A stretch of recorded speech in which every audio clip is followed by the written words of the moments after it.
Իջևանում բացվել է նոր բազմաֆունկցիոնալ հանրային տարածք, որն արդեն իսկ դարձել է համայնքային կյանքի ակտիվ կենտրոն։ Քանդակների այգում ստեղծված նոր միջավայրը նախատեսված է բնակիչների հանդիպումների, շփման, կրթական և մշակութային նախաձեռնությունների համար։ Այն ներառում է բացօթյա ամֆիթատրոն, խաղային գոտիներ, հանգստի հատվածներ և ներառական ենթակառուցվածքներ նախատեսված բնակչության բոլոր խմբերի համար։ Այսօր մեր համար շատ սպասված և ուրախալի օր է,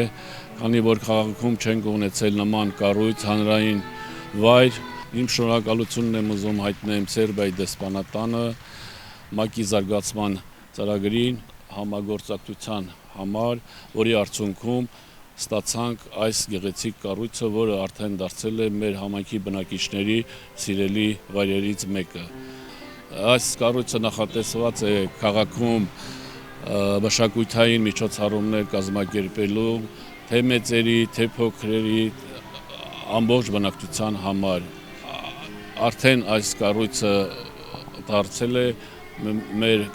իջևանցիների սիրած վայրերից մեկը։ Նախաձեռնությունն իրականացվել է ՄԱԿ-ի զարգացման ծրագրի դիմակայունություն ի սկզբանե նախագծի շրջանակում, Իջևանի համայնքապետարանի և Սերբիայի կառավարության ֆինանսական աջակցությամբ։ Շուրջ 40 միլիոն դրամ արժողությամբ ծրագրի կարևոր առանձնահատկություններից է բնակիչների անմիջական մասնակցությունը։ Համանախագծման գործընթացում ներգրավել են համայնքի տարբեր բնակավայրերից տասնյակ քաղաքացիներ։ Մենք լսել ենք համայնքի կարիքները։ Բնակիչներն իրենք են առաջ բերել այն գաղափարները, որոնք ցանկանում էին տեսնել իրենց համայնքում։ Տավուշի մարզում մենք բազմաթիվ նախագծեր ունենք, ուղղված համայնքների զարգացմանը, կանանց ու երիտասարդների զորեղացմանը, սոցիալ-տնտեսական առաջընթացին։ Եվ հաջողությամբ իրականացնելով այս նախագծերը, մենք ուրախ ենք տեսնել տեղի կառույցների պատրաստակամությունն ու աջակցությունը նախագծերի կյանքի կոչմանը։ Քանդակների այգին Իջևանի բնակիչների և քաղաքի հյուրերի ամենասիրելի և ամենաշատ այցելվող վայրերից մեկն է։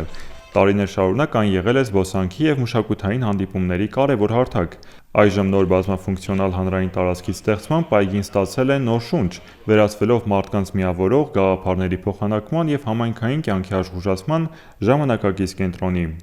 2024 թվականին Սերբիայի կառավարությունը 1 միլիոն եվրո արժողությամբ աջակցություն տրամադրեց Հայաստանին, այստեղ իրականացնելու դիմակայունություն ի սկզբանե ծրագիրը։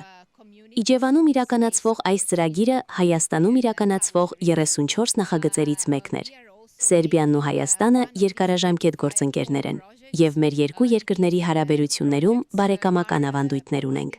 Սա երկամյա նախագիծ է, և մեր գործընկերությունը Հայաստանի հետ շարունակվում է։ Իջևան համայնքին շնորհավորում եմ այսպիսի գեղեցիկ հանրային տարածք ունենալու համար։ Այս նախաձեռնությունը Տավուշի մարզում իրականացվող ավելի լայն համագործակցության մի մասն է, որի նպատակը համայնքների դիմակայունության և կայուն զարգացման ամրապնդումն է։ Հանրային նոր տարածքի ստեղծմանը զուգահեռ ծրագրի շրջանակում իրականացվել են նաև մի շարք կարևոր ենթակառուցվածքային նախաձեռնություններ։ Տավուշի մարզային փրկարարական վարչությունում տեղադրվել են արևային ֆոտովոլտային համակարգեր,